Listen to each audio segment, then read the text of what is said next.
શ્રોતાજનો પ્રણામ. આપને શહેર આપની સાથે શેર કરવાનું કે આજે સુવિચારોનો શંખનાદ 1 વર્ષ પૂર્ણ કરે છે અને આ 1 વર્ષ દરમિયાન આપે જે અમને પ્રોત્સાહિત કર્યા છે, ઉત્સાહિત કર્યા છે, તેનો હૃદયપૂર્વક આભાર. આપને પણ કોંગ્રેચ્યુલેશન્સ 1 વર્ષ માટે અમારી સાથે જોડાવા બદલ.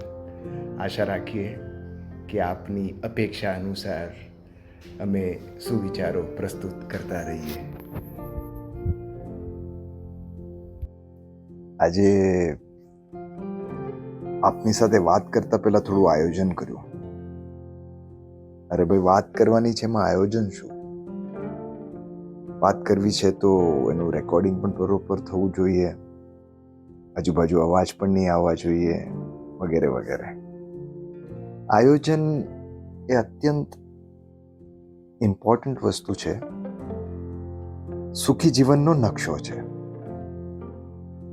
આયોજન એ લક્ષ્ય સુધી લઈ જતો નકશો છે. તો આજે નવીનભાઈ દ્વારા સંકલિત આયોજન વિશે આપણે વાત કરવાના છીએ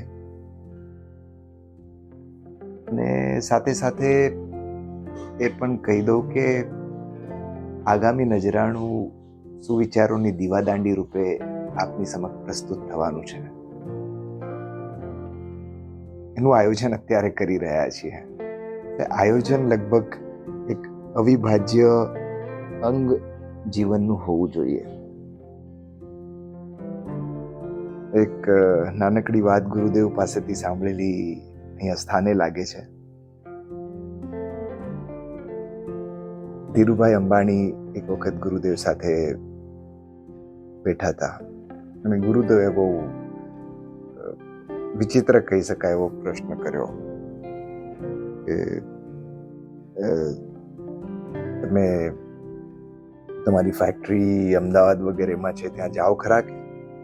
કે હા ગુરુદેવ, જવાનું તો થાય જ ને, જ્યાં જ્યાં ફેક્ટરીઓ હોય ત્યાં જવાનું થાય. તો એના માટે કેવી રીતે જાઓ? ફ્લાઇટ વગેરે બુક કરો? ત્યાં તો ટ્રાન્સપોર્ટની વ્યવસ્થા તો બધી કરવી જ પડે ને. અને પછી ત્યાં જઈને રોકાવ ક્યાં? એનું કોઈ આયોજન? ત્યાં સાહેબ એ તમારું ગેસ્ટ હાઉસ છે, બધાનું ત્યાં સમાચાર પહોંચી ગયો હોય, બધી જ વ્યવસ્થા થઈ ગઈ હોય, એટલે કોઈ પ્રોબ્લેમ નથી. એટલે બધું જ વ્યવસ્થિત આયોજન હોય સાહેબ. બરોબર. હવે આ જીવન ક્યારેક ને ક્યારેક તો સમાપ્ત થવાનું છે, તો એના વિશે કોઈ આયોજન ખરું? બહુ માર્મિક પ્રશ્ન હતો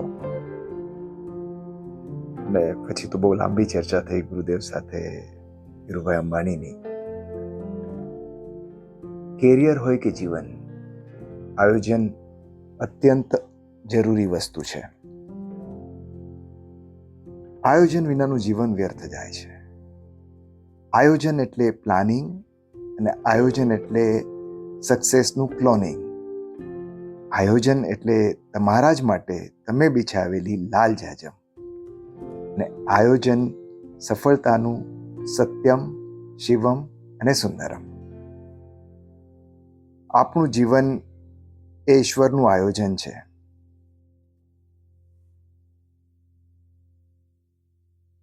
આયોજન કરીએ ત્યારથી જ અડધી જીત નક્કી થઈ જાય છે. જીવનમાં ક્યારેય આંધળો પુરુષાર્થ ન કરવો. આયોજન પૂર્વકનો પુરુષાર્થ તમને પ્રગતિ તરફ તમારી ગતિ કરાવી શકે છે. આયોજનથી ગતિ વધે છે અને અકસ્માતો તો ઘટે જ છે. આયોજન અગ્રેસર રાખે છે. જીવન ગાડી ગમે તેવી મોંઘી હોય, પણ આયોજનનું સ્ટીરિંગ ઘુમાવતા ના આવડે તો અકસ્માત થાય છે. હવે આયોજન દરેકે દરેક વસ્તુમાં કરવાનું હોય છે. અને આ બહુ સરસ છે કે આયોજન ક્યાં ક્યાં કરવું? તો કે સંયમી બનવા માટે યોગ્ય આહાર વિહાર, મિતભાષી, વાણી વ્યવહાર, કરકસર, પવિત્રતા, નિષ્ઠાનું પણ આયોજન કરવું પડે છે ભાઈ. ન્યાયપ્રિયતા, સત્યપ્રિયતા, સ્વચ્છતા, દયા, પ્રેમ, કરુણા અને સેવા. આ બધાનું જ આયોજન કરીએ તો જીવનનું આયોજન ઓટોમેટિક થઈ જાય. જેમ માત્ર નકશો જોવાથી દેશ ફરી શકતો નથી, તેમ આયોજન કરવાથી કાર્ય થઈ જતું નથી. એટલે આયોજન કર્યા પછી એનું ઇમ્પ્લિમેન્ટેશન પણ એટલું જ ઇમ્પોર્ટન્ટ છે. જે લોકો જીવનમાં ભૂલા પડ્યા છે એ લોકોમાં આયોજનનો અભાવ હોય છે. આયોજન કરશો તો જ વૃદ્ધાવસ્થા સુધરશે.